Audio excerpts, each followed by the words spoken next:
দুপুরে আমাদের গাছের জাম পাড়ছিল, তাই দেখতে গেছিলাম। এই তো সব বাচ্চাগুলো দেখো কিরকম জাম পাড়ছে। কত বড় গাছ, পুরো বট গাছের মতো, সেখানেই ওরা উঠে পড়েছে জাম পাড়তে। এই নিচে আছে দেখো কত কিছু গাছ, আবার নারকোল গাছ, আম গাছ, কাঁঠাল গাছ, অনেক রকমের। এই যে আমি রান্না করছিলাম, রান্না করতে করতে গিয়েছিলাম। আবার ভাই এদিকে জাম পেড়ে নিয়ে চলেও এসেছে।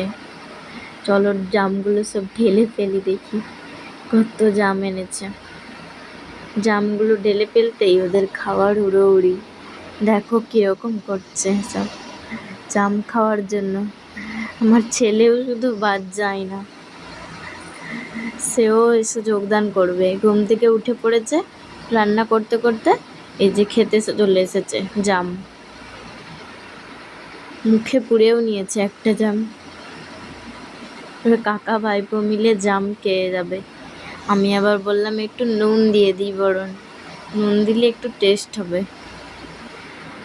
এই যে বসে পড়লো কাকা ভাইপো, দুজনে মিলে অনেকগুলো খেয়েছে। মুখগুলো দেখো খালি লাল লাল হয়ে গেছে জাম খেয়ে খেয়ে একদম।